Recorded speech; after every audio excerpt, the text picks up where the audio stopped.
Dawn broke cold over the railway depot. The boxcar door slid open with a metal shriek. Sarah stumbled out into the dust, her dress torn at the shoulder, bruise spreading dark across her left cheek, dirt caked into her knees where she'd fallen. 3 railway workers stood on the platform, laughing. The smell of coal smoke hung thick in the morning air. Vernon Stokes leaned against the depot wall, pocket watch open in his palm. Tick, tick, tick. 7 days left on your contract, girl. Then you work where we say you work. 20 people watched from the street, shopkeepers, freight handlers, a woman with a basket. Nobody moved. Sarah's hands trembled. She wrapped her arms around herself, trying to hold the torn fabric closed. A child's voice cut through the silence. "Somebody help her!" Jake Holloway dropped his freight manifest. The papers scattered in the dust. He stepped forward. Jake's boots hit the platform wood. The sound echoed across the depot yard. Stokes straightened, eyes narrowing. Coal dust marked his coat collar, always there like he wore the railway itself. "This ain't your concern, Holloway. She's bleeding." Jake kept his voice level, kept his hands loose at his sides. The freight rope hung from his belt, coiled tight. "Needs a doctor. She needs to learn her place." Stokes snapped the pocket watch closed. The click was sharp in the morning air. "Got a contract to fulfill." Jake moved between them, close enough now to smell the cheap cigar smoke on Stokes's breath. "What contract keeps a woman locked in a boxcar overnight?" "Travel debt." Stokes pulled a paper from his coat. $175. She rode our rails west. She pays what she owes. Jake took the paper, read it twice. His hands knew weight. 30 years measuring freight had taught him that. This didn't measure right. No itemization, just a number. "That's the rate." "For what?" "Stage fare for Missouri runs $60, maybe $70 if you count meals." Jake looked at Sarah. She wouldn't meet his eyes. "This is 3 times that." "Railway sets its own rates." Stokes reached for the paper. Jake held it back. "I got questions about freight weight discrepancies. She's coming with me as a witness." The deputy stepped forward, Hayes, young, uncertain. His hand rested on his gun belt, but didn't draw. "That legal, Mr. Stokes?" "It's horse shit." Stokes's jaw worked. "She signed a contract. Federal Railway Authority backs it. You want to fight federal authority, Holloway?" Jake pulled off his work coat. Heavy canvas, smelling of machine oil and rope fiber. He wrapped it around Sarah's shoulders, careful not to touch her skin. She flinched anyway. "Ain't fighting nobody, just asking questions." He met Stokes's eyes. "You want to stop me asking questions?" The crowd had grown. 30 people now, watching, waiting. Stokes looked at them, then back at Jake. His pocket watch ticked in his palm. "You just made this personal, old man." Jake guided Sarah off the platform. Her legs shook. He kept his hand near her elbow, not touching, just close enough to catch her if she fell. Behind them, Stokes called out, "7 days, Holloway. Then I come for what's mine." The boarding house sat 3 streets off the depot. 2 stories of weathered wood, lace curtains in the windows. The smell of coffee drifted from inside. Nora Chen opened the door before Jake knocked. She was 47, sharp-eyed, gray streaking her black hair. "Saw you from the window." "Need a room. I'll pay." Nora looked at Sarah, taking in the torn dress, the bruise, the way she held herself small. "Top of the stairs, second door. There's clean water in the basin." Sarah's voice came out barely above a whisper. "I can't pay." "Didn't ask you to." Nora stepped aside. "Go on up. I'll bring soup." Sarah climbed the stairs slowly, each step careful, like her body hurt in places that didn't show. When she was gone, Nora turned to Jake. "Stokes? Same as always?" "Same as always." She pulled a folded paper from her apron pocket, handed it to Jake. "That's mine. 3 years ago." He unfolded it, read the terms. $175, travel debt, no itemization. The signature at the bottom was shaky, rushed. "I was crying when I signed it," Nora said quietly. "Just buried my husband. Stokes said it was for the funeral coach transport. Said I'd work it off in 6 months. She took the paper back. Still paying." Jake's rope-scarred hands clenched. "How many? Girls like her?" Nora looked up the stairs. 8 that I know of, maybe more. They come west thinking they got jobs. Housekeeper, seamstress, cook. Get here and find out the job's a brothel. When they refuse, Stokes says they owe travel costs. She folded the paper carefully, put it back in her apron. "Most don't fight. Nowhere to go, no money, no family. She fought. That's why she was in the boxcar. Nora moved toward the kitchen. He does that when they resist, locks them up, no food, no water, breaks them down till they sign the work papers. Jake followed her. The kitchen smelled like biscuits and wood smoke. She mentioned family. Said her mother died, father before that. Answered an ad for housekeeping work. Nora pulled a bowl from the shelf, ladled soup. Said when she got off the train, Stokes was waiting. Told her the housekeeper job fell through, but he had other work. When she refused, he showed her that contract. Said she signed it before boarding. She don't even remember signing nothing. Jake took the bowl, his hands steady despite the rage building in his chest. Upstairs, floorboards creaked, water splashed in the basin. Nora's voice dropped lower. You fight him, Jake.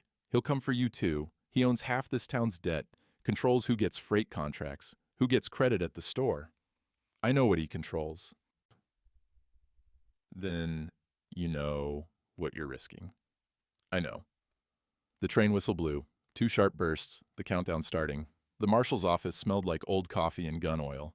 Marshal Clayton Reed sat behind his desk, 55 years old and worn down by every one of them. His badge caught the lamplight. Jake laid the contract on the desk. Signature don't match. Reed picked it up, studied it. His weathered fingers traced the shaky writing at the bottom. How do you know what her signature looks like? Asked her to write her name, had her do it 3 times. Jake pulled out the paper Sarah had signed that morning at the boarding house. Look at the letters, the way she makes the S, the slant. Reed held them side by side. His jaw tightened. You're right, this ain't the same hand. So void it. Can't. Why the hell not? Reed set the papers down, pushed them back toward Jake like they burned his fingers. Railway's got federal charter, federal authority. That contract falls under interstate commerce law. He stood, walked to the window, stared out at the street. Only a federal judge can void it. So get one. Nearest federal judge is 200 miles north. Takes 3 weeks to get a hearing scheduled. Reed turned back. His face was stone. Girls got 6 days before they enforce the contract. Not enough time. Jake's hands gripped the edge of the desk. The wood creaked under his fingers. So what? She just goes to work in Stokes' brothel? That's justice? That's jurisdiction. Reed's voice was tired. I got a badge, got a gun, got authority over territorial crimes, but federal charter trumps territorial law every damn time. He sat back down heavily. I can't touch him, Jake, much as I want to. You're saying there's no law that can help her. I'm saying my law doesn't reach that far. Outside, a wagon rattled past. Somewhere a dog barked. Normal town sounds, normal day. While Sarah sat in a boarding house room wondering if anyone would fight for her, Jake picked up the contracts, folded them carefully. What if she runs? He'll file federal warrant for theft of services. I'll have to enforce it. Bring her back. Reed met Jake's eyes. I'm sorry. I know what he is. I know what he's been doing, but my hands are tied. Your hands. Jake's voice went flat. Your hands are tied. Her hands get tied to a bedpost. Reed flinched. Don't. Don't what? Don't say what we all know? Jake leaned across the desk. 8 girls in 2 years, Reed. You telling me you didn't know? Knowing ain't the same as proving, and proving don't matter when federal authority backs him up. The marshal's shoulders sagged. He's got federal railway contracts, federal protection, federal lawyers. What do I got? A tin badge and 6 deputies who barely know which end of a gun to hold.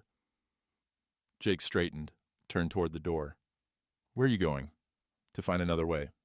Jake. Reed stood. He'll come after you. Your freight contracts all run through the railway. He controls that. You cross him, you lose your livelihood. Then I lose it. Think about... I already thought. Jake opened the door. Morning light spilled in, cut sharp shadows across the floor. Some weights you can't measure on a scale. Some debts don't get paid in coin. He stepped out into the street. Behind him, Reed called, 6 days, Jake. That's all you got. The door closed. The marshal sat alone in his office, staring at the empty chair. Outside, the train whistle blew again, time running. Jake was measuring rope at the freight yard when Stokes found him. The smell of creosote rose from the railway ties, sharp and chemical in the afternoon heat. Holloway. Stokes walked slow, deliberate. Deputy Hayes followed 3 steps behind. "We need to talk." Jake kept coiling the rope. Loop over loop. "I'm working." "About that." Stokes pulled a paper from his coat. "This is notice of contract termination. Effective immediately, railway no longer requires your freight services." Jake's hands stopped. The rope hung loose. "You firing me?" "Freight foreman position has been eliminated." Stokes smiled. Cold. Empty. "Budget cuts. Nothing personal." "Nothing personal." Jake set the rope down carefully, turned to face him. "That girl signs your work papers tomorrow, or Marshall enforces federal warrant for theft of services. You interfere again, I'll see you charged with obstruction." "Obstruction of what? Slavery?" "Contract labor. Legal under federal commerce law." Stokes stepped closer. His breath reeked of cheap cigars. "You know how this works, Holloway. Railway built this territory. We bring in the freight, the supplies, the mail, the money. We own the rails, we own the commerce, we own the law that protects commerce. You don't own people." "I own their signatures." Stokes held up the contract. "See this? Federal binding authority." She signed it. Maybe she don't remember. Maybe she was grieving. Maybe she couldn't read what she was signing. Don't matter. Law says signature is consent. Jake's jaw clenched. "What do you get out of this?" "Out of what?" "These contracts. These girls." Jake's voice dropped. "You making commission on human misery?" Stokes' smile widened. 40% recovery fee on all collected labor debts. Standard railway policy. Girl works 6 months. Railway keeps 60% of her earnings. I keep 40% of the railway's share. He tucked the contract back in his coat. "It's business, Holloway. That's all it ever is. Business." "That's right." Stokes turned to leave, then stopped. "You got till sundown to clear your personal effects from the freight office. After that, you're trespassing on railway property." He glanced at Hayes. "Deputy will enforce it if needed." Hayes looked uncomfortable. His hand rested on his gun, but his eyes wouldn't meet Jake's. Stokes walked away. Coal dust drifted from his coat, settled into the dirt. The smell lingered, burnt carbon and ash. Jake stood in the freight yard. 30 years he'd worked these rails, measured every load, signed every manifest, hauled freight from here to the Mexican border and back. The rope lay at his feet, still good, still strong, still measured true. Behind him, the freight office door stood open, his life's work inside, ledgers going back decades, records of every shipment, every weight, every signature, including the manifests for 23 girls who rode west thinking they'd found hope. The train whistle blew. 4 more days. The mission chapel sat at the edge of town where the buildings gave way to scrub and stone. Adobe walls thick enough to keep out the heat. The smell of candle wax and old wood filled the small sanctuary. Father Miguel Santos looked up from his Bible when Jake entered. 64 years old, white hair, hands gnarled from decades of hard prayer and harder work. "Jacob, I heard what happened at the depot." "Word travels. In small towns it runs faster than horses." Father Miguel closed the Bible, stood slowly, joints creaking. "You brought the girl here?" Sarah sat in the back pew, hands folded in her lap. She'd washed her face, but the bruise had darkened to deep purple. Jake's coat still wrapped around her shoulders. "Thought maybe sanctuary meant something." "Sanctuary means safe ground." The priest walked toward Sarah, stopped a respectful distance away. "Child, do you know what contract you signed?" "I didn't sign nothing." Her voice was stronger now. Small, but with steel underneath. "He says I did. Says I signed it before I got on the train in Missouri. But I never saw no contract. Just an advertisement for housekeeping work. $20 a month, room and board included." Father Miguel's face darkened. "May I see the contract?" Jake handed it over. The priest carried it to the window where light fell through. Read it slowly, lips moving. His finger traced the words. "Travel debt, Federal Commerce Authority." He looked up. "This is the 8th one I've seen." Sarah's head snapped up. 8th? In 2 years. Father Miguel set the contract on the altar. "Always the same. Young women, traveling alone. Always $175. Always no itemization." He turned to Jake. "And always signed when the woman was grieving or confused or couldn't read what she was signing. So you know his pattern. I know evil when I see it wearing a legal mask." The priest walked to his bookshelf, pulled down a thick volume. Territorial statutes, spine cracked from use. "I've been researching, looking for loopholes, ways around federal authority." "And?" Federal commerce law is strong, but it has limits. Father Miguel opened the book, flipped pages. These contracts only apply to transient passengers, people passing through, no permanent residents. Jake leaned forward. So? So if someone establishes territorial residency, they're no longer a transient passenger. The priest's finger stopped on a page. And territorial residents can't be held under travel debt contracts. Different jurisdiction. How long does residency take? Stokes won't wait months. Not months. Father Miguel looked up. His eyes were bright, sharp. Hours. He walked to the wall, took down a framed certificate. The paper was official, territorial seal in the corner, governor's signature at the bottom. Baptism certificate, issued by territorial church authority. Recognized by territorial government as proof of local residency. He held it up to the light. The moment someone is baptized in territorial waters, they become a territorial resident in the eyes of territorial law. Sarah stood, walked closer. You're saying, if you baptize me, the contract don't hold. I'm saying federal commerce law only applies to interstate passengers. The moment you become a territorial resident, you're no longer under federal commerce jurisdiction. Father Miguel set the certificate down. The contract becomes void. Jake's mind raced. But Stokes will fight it? Of course he will. He'll claim the baptism is fraudulent, a legal trick. The priest's voice hardened.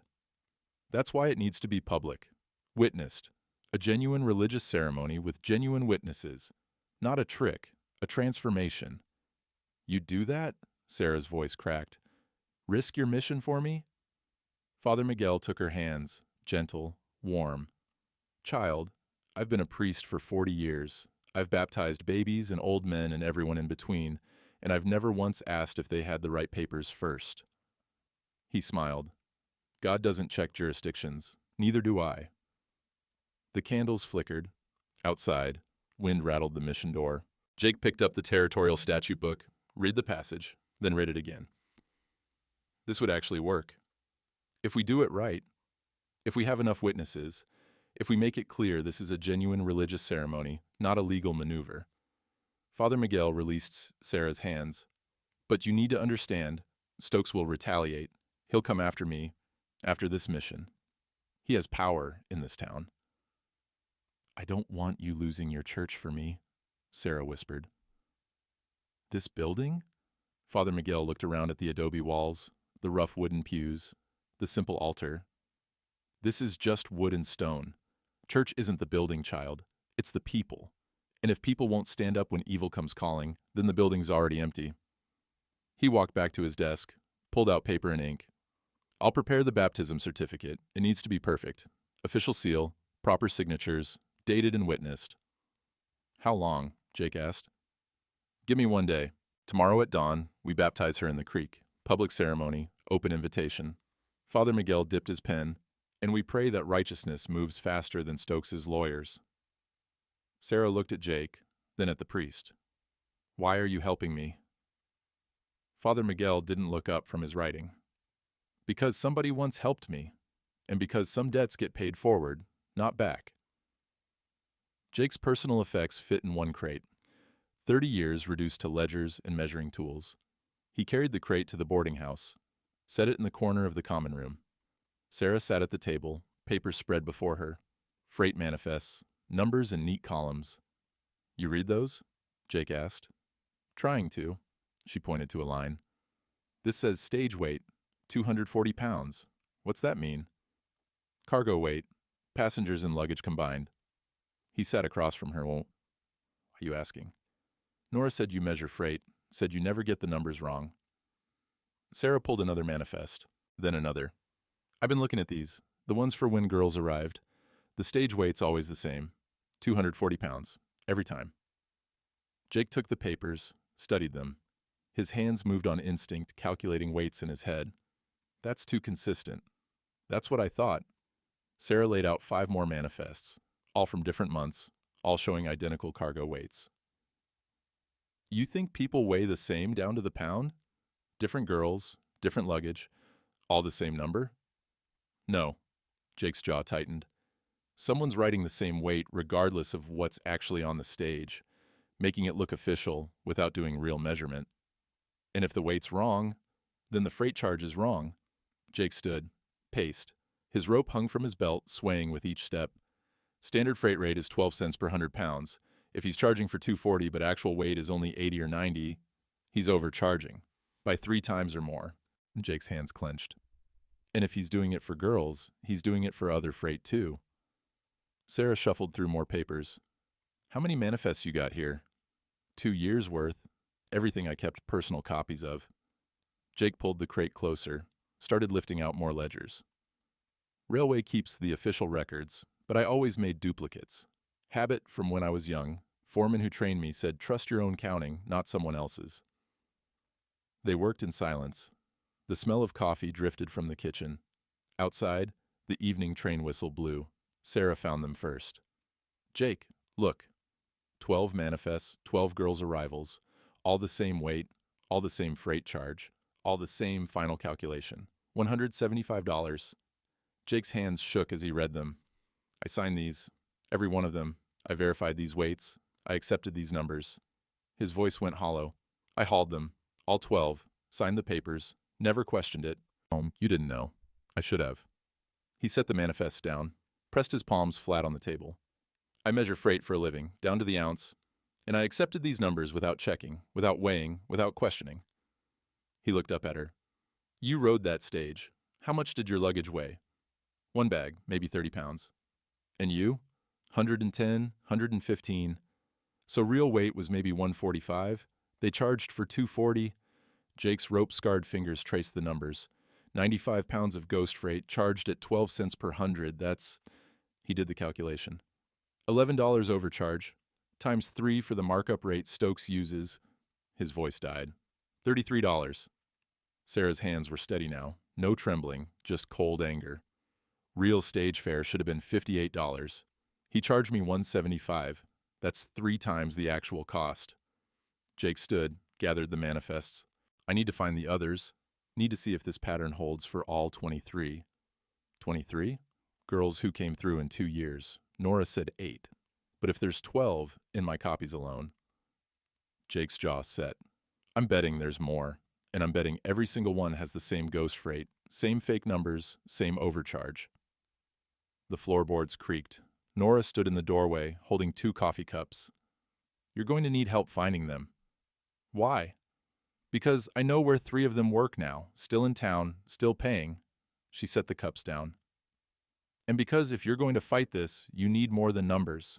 You need witnesses. Morning came with the sound of boots on the boarding house porch. Heavy, deliberate. Jake was at the table, manifests still spread out when the knock came. 3 hard strikes. Nora opened the door. Stokes stood there, deputy behind him. But there was another man too, older, dressed in church vestments, nervous. Father Miguel's not here, Nora said. I know where he is. Stokes held up a paper, official seal at the top. This is a tax assessment notice for the mission property. $320 in back taxes owed. Payment due immediately, or the property will be condemned. Jake stood. That mission's been there 40 years, never owed taxes before. Territorial audit found discrepancies. Stokes' smile was thin, sharp. Building modifications done without proper permits, unlicensed expansion of the sanctuary, water rights violations for the creek use. He handed the paper to the nervous man. Mr. Garrett here is the territorial tax assessor. He'll verify. Garrett wouldn't meet anyone's eyes. His hands shook holding the paper. The assessment is technically correct. Under Territorial Statute Section 12, subsection, Who paid you? Jake's voice was quiet, dangerous. How much did Stokes pay you to find violations that don't exist? Garrett's face went red. He stepped back. The violations are real. The assessment is legal. I'm just doing my job. Stokes pulled another paper. This one he held up so Jake could see it. And this is termination of all railway freight contracts with Jacob Holloway, effective immediately. Reason, gross incompetence in weight verification. He smiled. Seems you've been signing off on inaccurate manifests for years. Railway can't have an unreliable foreman. That's horse shit and you know it. It's documented, official and permanent. Stokes pocketed the paper. You're blacklisted from railway work. Every depot from here to California will have your name on file. The deputy shifted uncomfortably, his hand near his gun, but not on it. Stokes turned to leave, then paused. Oh, and Holloway? That girl upstairs? She reports to the railway office at noon tomorrow to sign work papers. If she doesn't show, federal warrant goes out. Marshal will bring her in chains if he has to. The baptism will mean nothing. Stokes's voice went cold. You think I don't know what Miguel's planning? Public baptism, territorial residency, very clever. He stepped closer. Here's what happens if he tries it. Tax assessment goes through, mission gets condemned, building gets torn down, and I'll personally see to it that Miguel never performs another ceremony in this territory. You can't. Federal Railway Authority backs me. I can do whatever I want. Stokes's pocket watch chimed. He pulled it out, checked the time. Noon tomorrow. She signs or she swings. He looked at Garrett. Let's go. They left.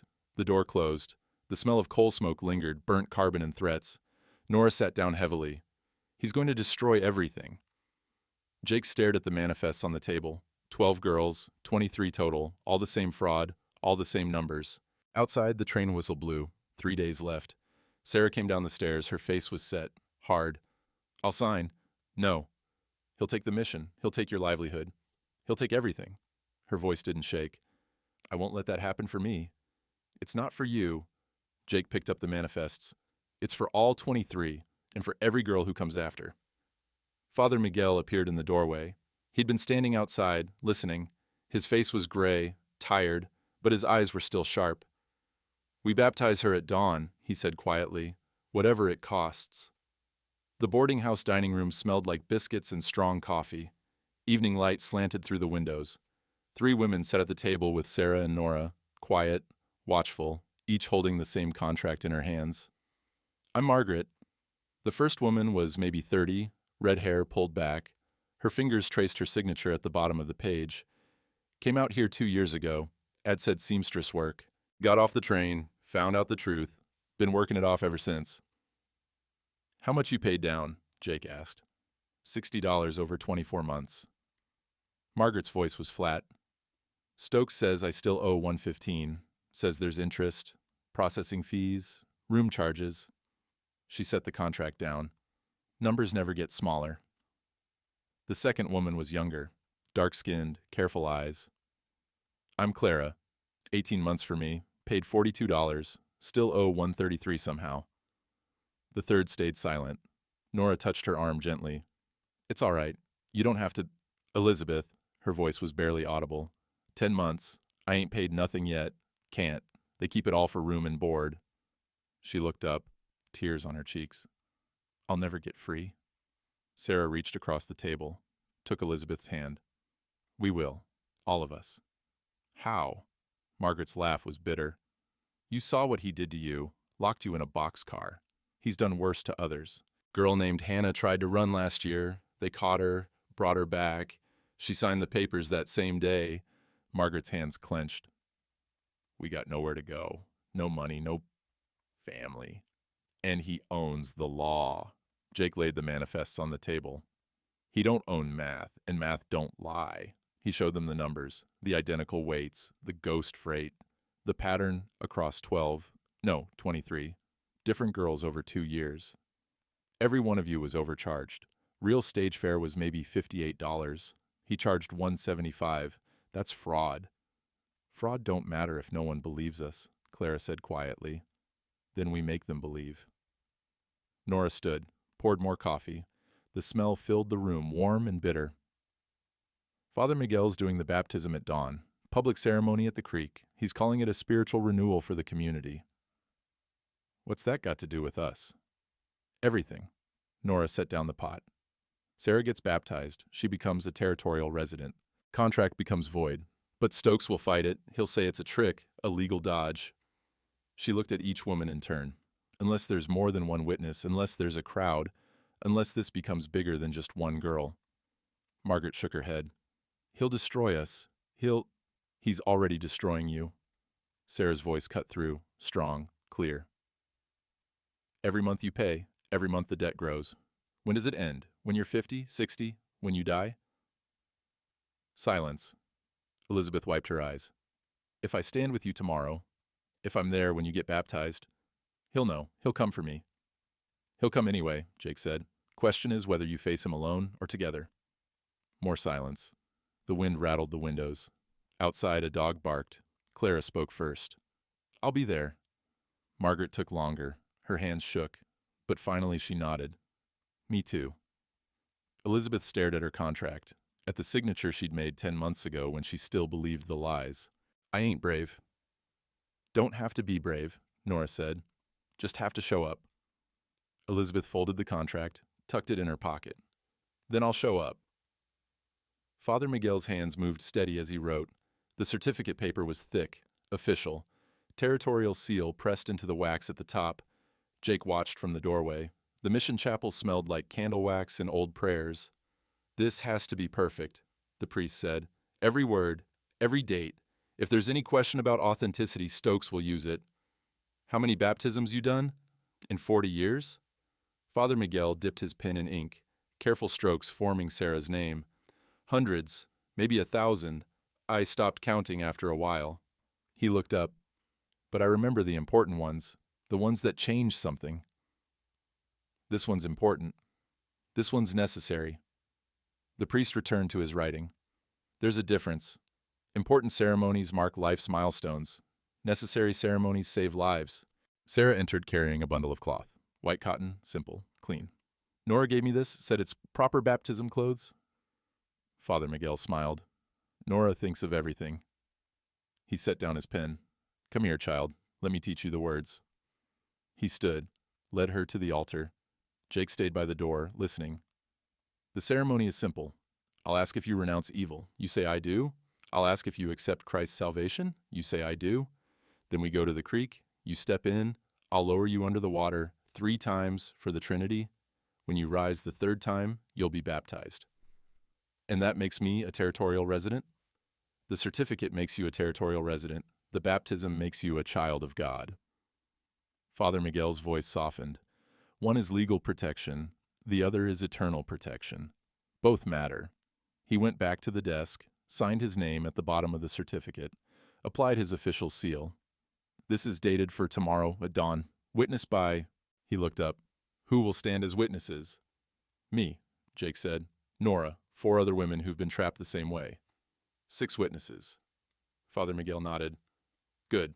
More is better. Public witness is what makes this hold up in territorial court." He blew on the ink to dry it. "But you know Stokes won't accept this quietly." "I know. He'll fight. He'll claim fraud. He'll bring lawyers. Federal authority." The priest set the certificate aside carefully. "And when this is over, win or lose, I'll likely lose this mission." "You don't have to." "Yes, I do."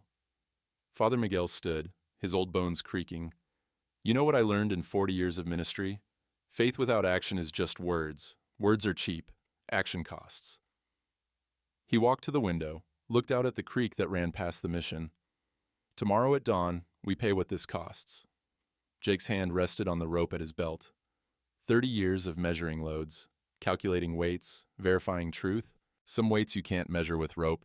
Some truths you can't verify with numbers, but you still have to carry them. Outside, the train whistle blew. 2 days left. The general store was crowded. Mid-morning shoppers buying flour and coffee and nails. Jake walked in. The conversation stopped.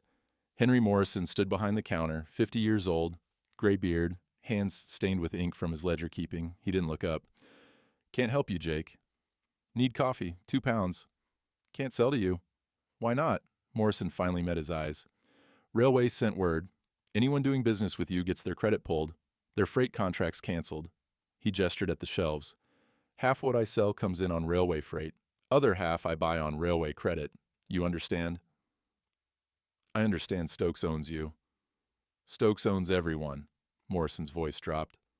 "You think I like it? I got a wife, 3 kids. This store is all I got. He pulls my credit. I'm finished." "Yeah." A woman near the back, Mrs. Patterson, schoolteacher, set down her basket, walked out without buying. She didn't look at Jake as she passed. Jake stood in the middle of the store, the smell of burlap and grain dust thick in the air. "How many people you got the same hold on?" Morrison was quiet for a moment, then, "Everyone with debt, everyone with freight needs, everyone with family to feed." He closed his ledger. "That's most of the town, Jake. You're asking people to choose between their conscience and their survival." I'm asking people to choose between right and wrong. In this town, right and wrong got price tags. Morrison looked toward the door, making sure no one was listening. That girl, Sarah, word is she's getting baptized tomorrow. That's right. At the creek, public ceremony. Morrison's hands gripped the counter edge. And word is Stokes knows he's planning something. What kind of something? Don't know, but he's been talking to the territorial assessor, the land surveyor, the railway superintendent. Morrison leaned forward. Whatever you're planning, Jake, he's 3 steps ahead. The door opened. Stokes walked in. Coal smoke smell came with him. His pocket watch chain glinted in the morning light. Morning, Henry. Stokes nodded to Morrison, then turned to Jake.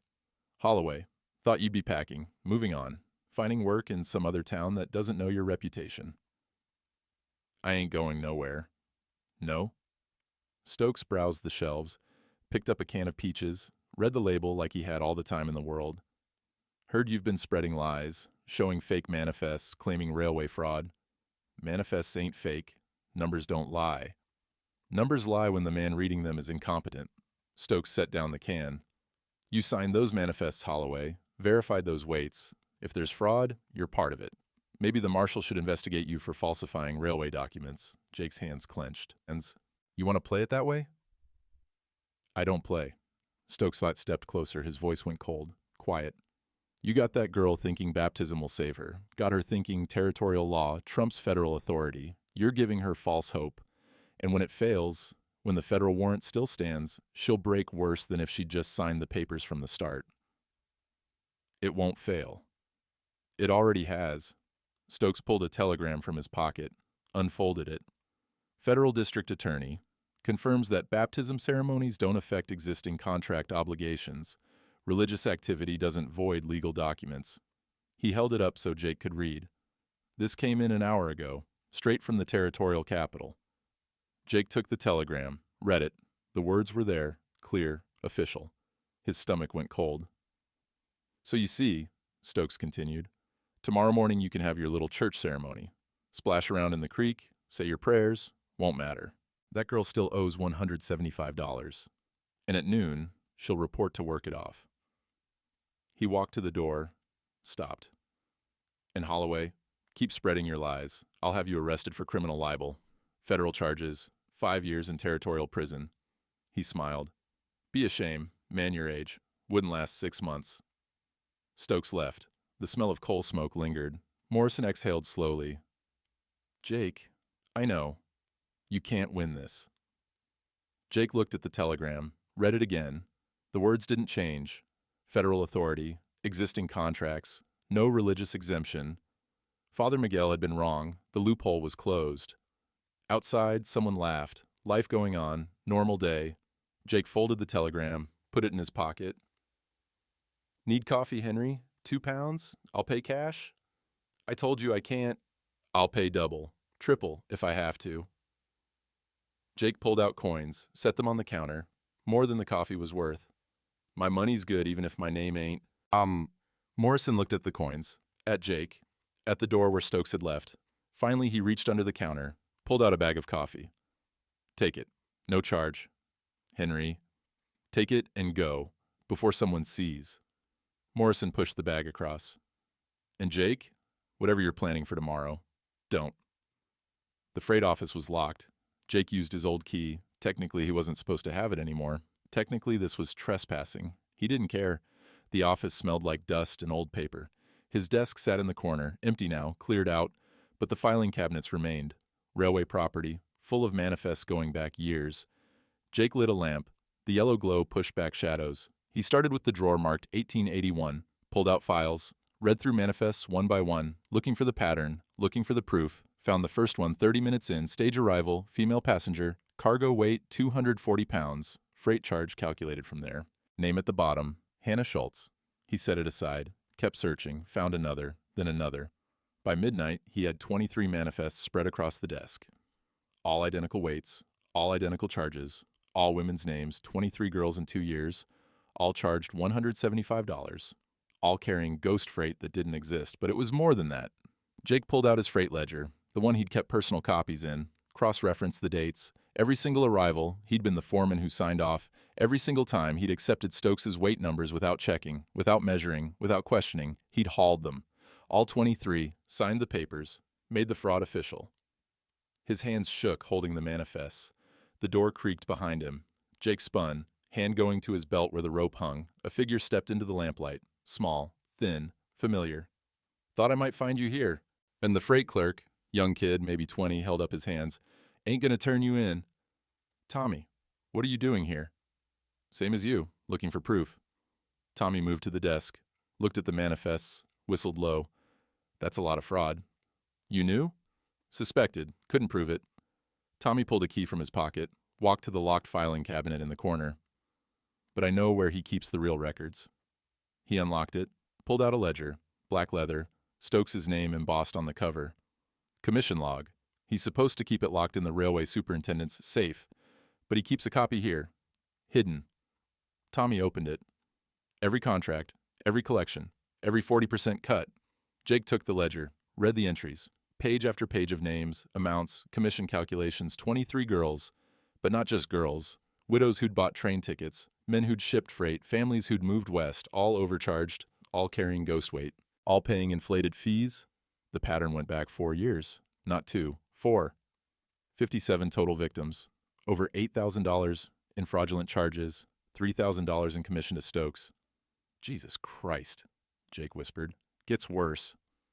Tommy flipped to the back pages. "See these entries? No names, just dates and amounts. Those are the ones who couldn't pay." "What happened to them?" Tommy's face went hard.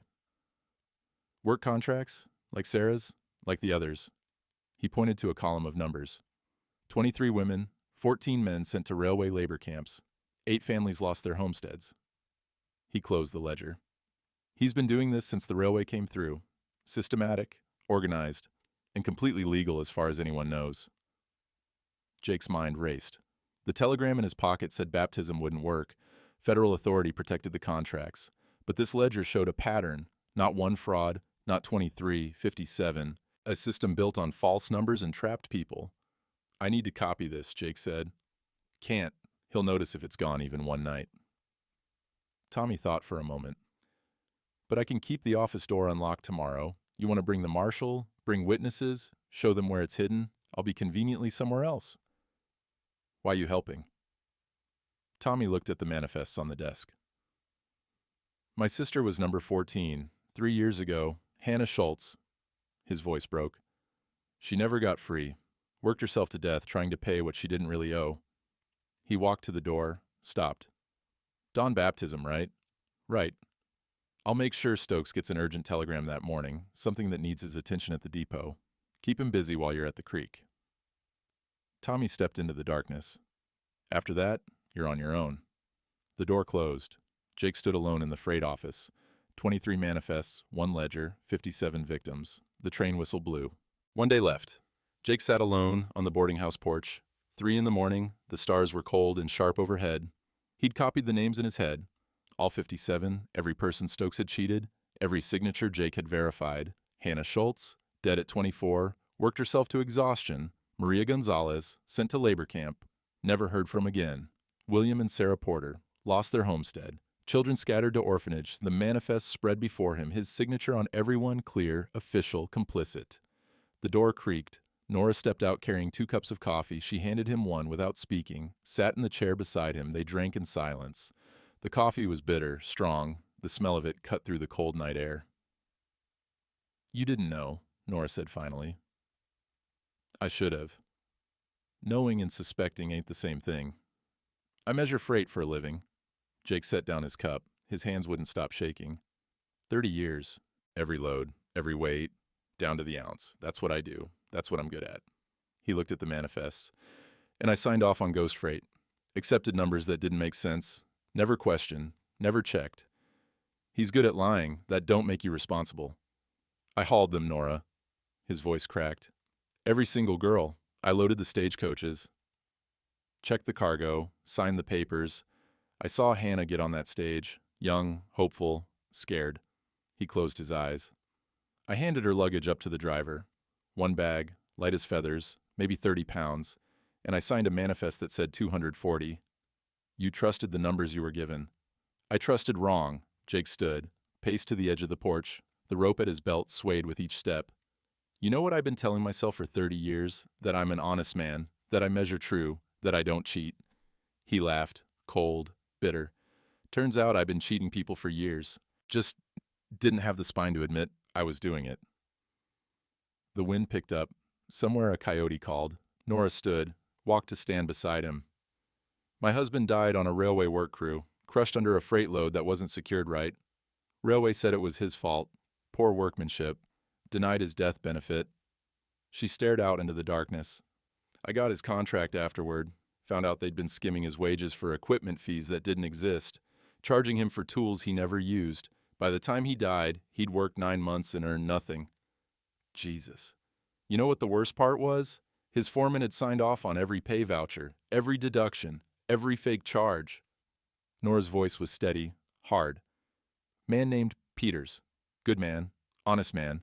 Went to church every Sunday, and he signed papers that stole from my husband every week for 9 months. Did he know? Don't matter if he knew. He signed. That's what matters. She turned to face Jake. But you know what I learned? There's 2 kinds of guilty. There's the man who does wrong knowing it's wrong, and there's the man who does wrong without knowing, then does right once he finds out.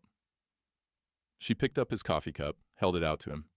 Peters kept signing those papers till the day my husband died. Never questioned, never checked, never changed. Jake took the cup. You ain't Peters, Nora said. You found out, and now you're trying to fix it. Fixing it don't erase what I did.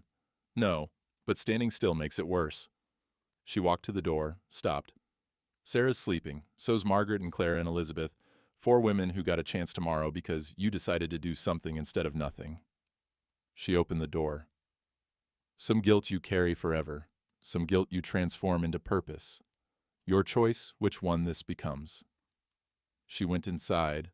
The door closed softly. Jake stood on the porch, the manifests in his hands, his signature on every page. Hannah Schultz, Maria Gonzalez, the Porter family, 54 others, and 4 women upstairs who were still alive, still fighting, still hoping. The stars began to fade. Dawn coming, he folded the manifests, put them in his pocket, touched the rope at his belt. 30 years of measuring loads. This one was the heaviest yet. But Nora was right. Standing still made it worse. The creek ran clear and cold past the mission. Father Miguel stood at the water's edge, arranging smooth stones into a path. Jake approached as the sky lightened from black to gray. You ready? No. The priest stood slowly. His knees popped.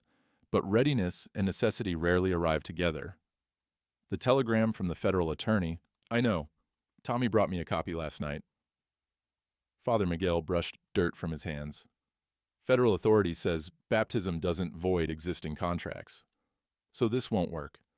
This ceremony won't free her legally, not immediately. The priest looked at the creek. The water caught the first hints of dawn light. But it will create public witness, documentation, a declaration that she's claimed residency. He turned to Jake. And it will force Stokes to fight, publicly, in front of the town, using his federal authority against a religious ceremony. You want him to fight? I want him exposed. Right now, everyone sees individual victims: Sarah, Margaret, Clara, Hannah. Father Miguel picked up his Bible. But if he attacks a public baptism ceremony, if he uses federal power to override religious practice, people will see the system, the pattern, the machine that grinds people down. That's a gamble. Faith is always a gamble. The priest opened his Bible. The pages were worn soft. You found the ledger? Tommy showed me where Stokes keeps it. 57 victims, 4 years, $8,000 in fraud. And your manifests prove the pattern. My manifests prove I enabled it. Jake's voice was quiet. Every signature is mine. Father Miguel closed the Bible. Jacob, listen to me. In 40 years of ministry, I've heard every kind of confession. The ones that haunt me aren't the people who did wrong. It's the people who did wrong and never tried to make it right. He put his hand on Jake's shoulder. You signed those papers. You'll carry that, but today, you have a choice. Carry it silent and let Stokes keep destroying lives, or carry it loud and stop him. Footsteps behind them. Sarah emerged from the mission wearing the white cotton dress. Her hair was braided, Nora's work. The bruise on her cheek had faded to yellow. Behind her came Nora, Margaret, Clara, Elizabeth, 4 women who'd survived Stokes's trap. 4 witnesses. "Is it time?" Sarah asked. Father Miguel looked at the sky, pink light spreading. Almost. More footsteps. Tommy the freight clerk, Doc Morris, Mrs. Patterson the schoolteacher, Henry Morrison from the general store. Others Jake didn't know by name. 10 people, 15, 20. They gathered at the creek. Quiet, watchful, witnesses arriving before the ceremony was even announced. "How did they know?" Jake whispered. "Small towns." Father Miguel smiled. "Word travels faster than horses. 30 people now, then 40, more coming. Stokes would see this, would know what it meant. The sun touched the horizon, gold light spilling across the water. Father Miguel stepped to the creek's edge, raised his Bible. "We gather this morning," he called out, his voice carrying across the dawn, "to witness a baptism, a transformation, a claiming of identity and home." In town, the train whistle blew, the countdown ending, but here, at the creek, something else was beginning. The creek water caught the morning light, cold, clear, running over smooth stones that had been there 100 years. Father Miguel stood waist-deep, his vestments soaked, his Bible held high above the water. Sarah stepped to the edge. 43 people lined the banks now. More arriving every minute. Word had spread through the town like wildfire. Witnesses gathering. "Sarah Brennan!" Father Miguel's voice rang out. "Do you renounce evil and all its works?" "I do." Her voice was steady, strong. "Do you accept Christ's salvation and commit your life to righteousness?" "I do." "Then come, step into these waters and be transformed." Sarah stepped in. The cold took her breath. She walked forward slowly, the white cotton dress darkening as water soaked through. Jake stood at the creek edge, his rope coiled at his belt, ready. Sarah reached Father Miguel. He placed his hand on her shoulder, the other hand on her back. "I baptize you in the name of the Father." He lowered her into the water, full immersion. Her hair floated. Then he raised her up. "And of the Son," down again, the creek flowing past, up again. "And of the Holy Spirit."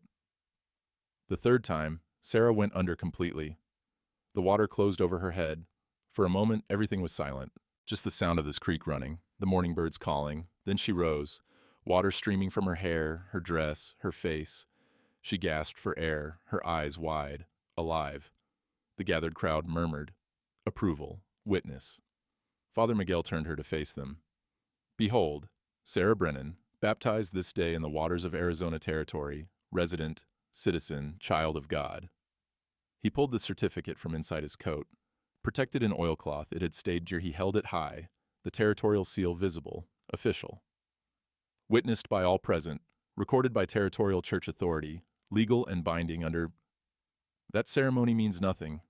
The voice cut through the morning. Stokes stood on the far bank, Deputy Hayes beside him, and behind them 3 railway workers carrying rifles. The crowd shifted, uneasy, frightened. Stokes pulled a telegram from his pocket. "Federal District Attorney confirms that religious ceremonies do not void existing contract obligations. That woman still owes $175, and at noon, she reports to fulfill her work contract." "She's a territorial resident now," Father Miguel called back. "Transient labor contracts don't apply to—" "Federal commerce law supersedes territorial residency law." Stokes held up the telegram. "This came from the territorial capital, federal authority, legal precedent. Your baptism is just wet theater." Sarah stood in the water, shaking, not from cold. Jake stepped forward, then explained the ledger. Stokes's eyes narrowed. "What ledger?" "The one in your office, black leather, your name on the cover." Jake pulled out the copied manifest list. 57 people, overcharged, $8,000 in fraud, $3,000 in commission to you. The crowd murmured louder, anger building. "That's sealed railway documentation. How did you—" "Don't matter how I got it. Matters what it shows." Jake raised his voice so everyone could hear. "Every woman standing here was charged $175 for stage fare. Real cost was $58. The rest is ghost freight, made-up numbers, fraud." Margaret stepped forward. "He did it to me." Clara. "And me." Elizabeth. "Me too." Nora. "And me 3 years ago." More voices from the crowd. "My freight was overcharged. My wife's ticket." "The charges never made sense." Stokes's face went red. "You're trespassing on railway property, breaking into sealed files. That's a federal crime." Then arrest me. Jake met his eyes. Arrest me in front of all these witnesses. Explain to them why exposing fraud is a crime, but committing fraud ain't. Deputy Hayes shifted uncomfortably, his hand on his gun, but not drawing. Mr. Stokes, if there's evidence of fraud, maybe we should— There's no fraud, just a disgruntled former employee making false accusations. Stokes pointed at Jake. He signed every one of those manifests. He verified every weight. If there's ghost freight, he's the one who created it. The crowd murmured again, looking at Jake now, doubt spreading. Jake's throat went tight. That's true. I signed them. I accepted numbers I should have questioned. I enabled what I didn't know I was enabling. He looked at the manifests in his hand. I carry that. I'll carry it forever. He raised his head, met the eyes of the people gathered. But I know now, and I'm trying to make it right. Question is, what's Stokes doing? Silence. The creek running, the sun climbing. Father Miguel lifted the certificate higher. This baptism is legal. This woman is a territorial resident, and if federal authority wants to challenge it, they can send a federal judge to do so. His voice hardened. But until then, she's under the protection of territorial church law, and you'll have to go through me to take her. The standoff held, Stokes on one bank, Father Miguel and Sarah in the water, 43 witnesses watching, then hoof beats. Fast. Urgent. A rider came down the creek path, railway uniform. He pulled up hard, horse snorting. Telegram for Mr. Stokes, from the railway superintendent. Stokes took it, ripped it open. His face went white as he read. Jake watched him, saw the moment everything shifted. What's it say? Deputy Hayes asked. Stokes crumpled the telegram. It's nothing. Internal railway business. Don't look like nothing, Jake said. You want to read it, or should I guess? I'm thinking the superintendent found out about your ledger, about 57 cases of freight fraud, about you skimming commission for made-up charges. You don't know what you're talking about. Then show us the telegram. Stokes backed toward his horse. The railway workers with rifles looked at each other, uncertain. Mr. Stokes? One of them lowered his rifle slightly. What's going on? Nothing. We're leaving. Stokes mounted up. No, we ain't. Tommy the freight clerk pushed through the crowd. Behind him came Marshal Reed, and behind the marshal came a man in a fine suit, railway superintendent's badge on his coat. The superintendent stepped forward. His face was grim. Vernon Stokes, by order of the Territorial Railway Commission, you are hereby terminated from railway employment, effective immediately. The crowd gasped. You can't, Stokes started. I can. I did. The superintendent pulled out his own telegram. Got a wire last night from a concerned employee. Allegations of systematic fraud, falsified manifests, unauthorized commission collection. He looked at Jake. Is it true you have evidence? In his office, locked filing cabinet, black leather ledger. Jake pointed at Tommy. He can show you where. The superintendent turned to Deputy Hayes. Consider this a formal complaint. I want that ledger seized. I want Stokes's records audited. And I want every one of these people's contracts reviewed. But the federal authority, Stokes tried. Federal authority protects the railway, not you. The superintendent's voice was cold. You've compromised our federal charter with your fraud, made us liable for your crimes. The railway will cooperate fully with territorial law enforcement to prosecute this matter. He turned to Sarah, still standing in the creek. Miss Brennan, on behalf of the railway, I apologize. Your contract is void. You owe nothing. Then to Margaret, Clara, Elizabeth, Nora. Same for all of you. Contracts voided. Debts erased. You're free. The women stood frozen, not believing, not daring to hope. The superintendent gestured to Deputy Hayes. Arrest him, fraud, embezzlement, falsifying federal railway documents. Hayes stepped forward. Stokes backed toward his horse, but the railway workers blocked him now, no longer on his side. You're all fools, Stokes spat. I made this railway profitable. I brought in revenue. Without me, without you, we'll be honest. The superintendent nodded to Hayes. Take him. The deputy pulled out handcuffs. The metal clicked as they closed around Stokes's wrist. As they led him away, he dropped something, his pocket watch. It hit the ground. The crystal cracked. The ticking stopped. Jake walked over, looked down at it, crushed it under his boot heel. The crowd erupted, cheering, crying, 43 voices raised in relief and rage and vindication. Father Miguel held the baptism certificate high, the territorial seal catching sunlight. Sarah stood in the creek, water dripping from her dress, free. Jake pulled his rope from his belt, tossed it to Sarah. In case you need help getting out. She grabbed it. He pulled. She climbed the bank, stood on solid ground. Nora wrapped a blanket around her. Margaret and Clara and Elizabeth gathered close, 5 women, 5 survivors, holding each other. Marshal Reed approached Jake. You'll need to give a statement about the ledger, the manifests. I'll give whatever you need. And you know you were complicit. Those signatures. I know. Jake looked at the manifests in his hand. I'll answer for that too. Reed nodded slowly.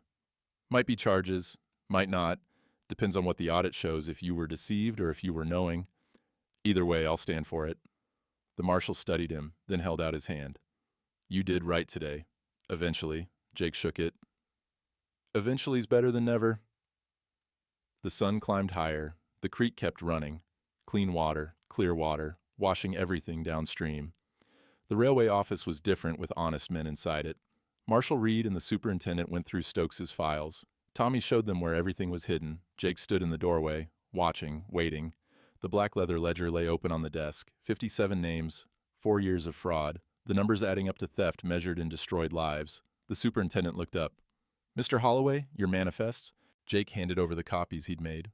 23 documents, his signature on every one. You signed these without verifying the weights? Yes, sir. Why? Jake's throat was tight. Trusted the numbers I was given, trusted Stokes, didn't question what I should have questioned. The superintendent read through them slowly, cross-referenced with the ledger. His face grew darker with each page. These weights are identical across different shipments, different passengers, different cargo. He looked up. That's impossible unless someone was falsifying. Yes, sir. And you didn't notice? I noticed, didn't act on it.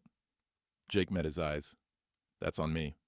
The superintendent set down the manifests. You were the foreman. You had a duty to verify. I know.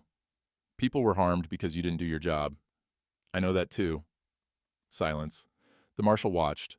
Tommy stood near the filing cabinet, waiting. The superintendent stood, walked to the window, looked out at the depot where trains came and went, where 57 people had stepped off thinking they'd found hope. I could charge you. Negligence. Fraud by omission. You'd lose your railway pension, might face prison time. Jake said nothing, just waited. But Stokes falsified the original documents, created the system, profited from it. The superintendent turned back. You were negligent. He was criminal. There's a difference. Not much of one to the people who were hurt? No, not much. The superintendent pulled out a paper, wrote something. I'm offering you your job back. Freight foreman, but with conditions.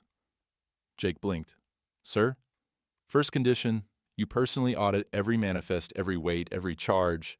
You find discrepancies, you report them directly to me, not to local management, to me. Yes, sir. Second, you train new foremen, teach them how to spot fraud, how to verify numbers, how to question authority when the numbers don't add up. The superintendent held out the paper. Railway needs honest men, but honest men who've learned to question are worth more than honest men who just obey. Jake took the paper, read it, contract reinstatement, effective immediately. I don't deserve this. Probably not, but those 57 victims deserve someone who knows how the fraud worked, someone who can make sure it never happens again. The superintendent walked to the door. You start tomorrow. First job, audit every contract Stokes touched, find everyone who was overcharged, we'll be issuing refunds. He left. Marshal Reed followed. Tommy waited until they were gone. You gonna take it? Jake looked at the contract, at the manifests on the desk, at the ledger full of names. Hannah Schultz, Maria Gonzalez, the Porter family, 54 others.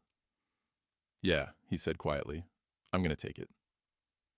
Because measuring truth was what he did, what he'd always done, and now he knew the cost of measuring wrong. The boarding house dining room smelled like coffee and fresh bread.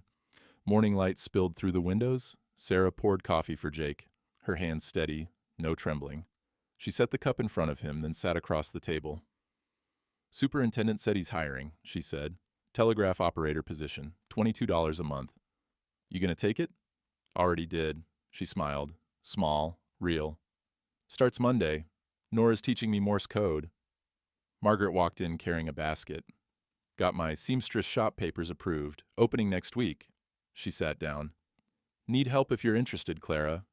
Clara nodded. Beats what I was doing. Elizabeth entered quietly, still cautious, still healing, but her shoulders were straighter now. Doc Morris needs an assistant. Asked if I wanted to learn nursing. You gonna do it? Reckon I am. She poured herself coffee. Better than being scared all the time. Nora set down plates of biscuits. The smell of butter and honey filled the room. 5 women, 5 futures, all legal, all chosen. Jake wrapped his hands around his coffee cup.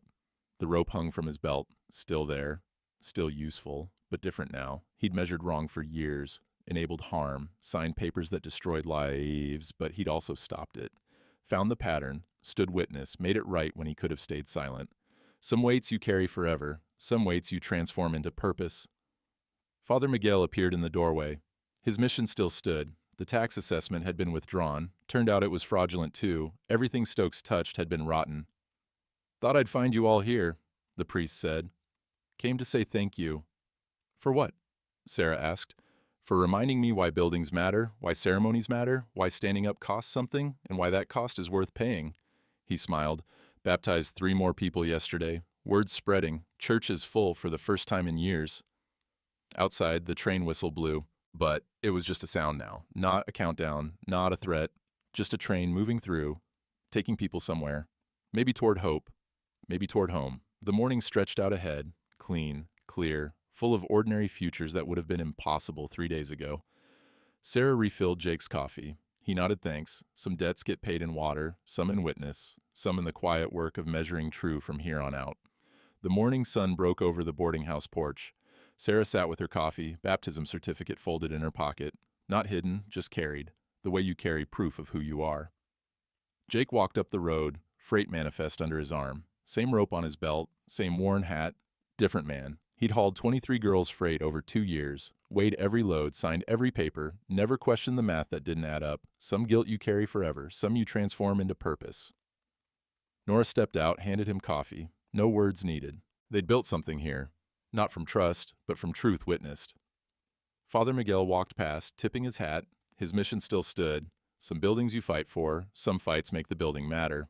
Down at the depot, a new freight foreman was teaching proper weight measurement, making sure the numbers matched, making sure the people who came on those trains knew where they were going before they arrived.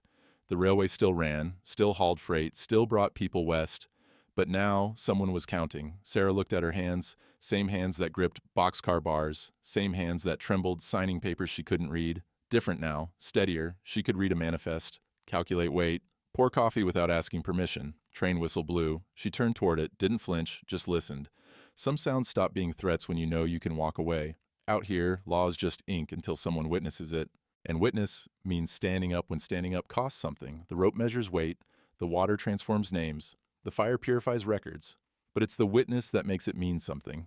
Sarah planted herbs behind the boarding house that afternoon, small green shoots in dry soil. Jake helped dig the holes, his rope marks still visible on his palms. Some scars you earn saving people. Those are the ones worth keeping.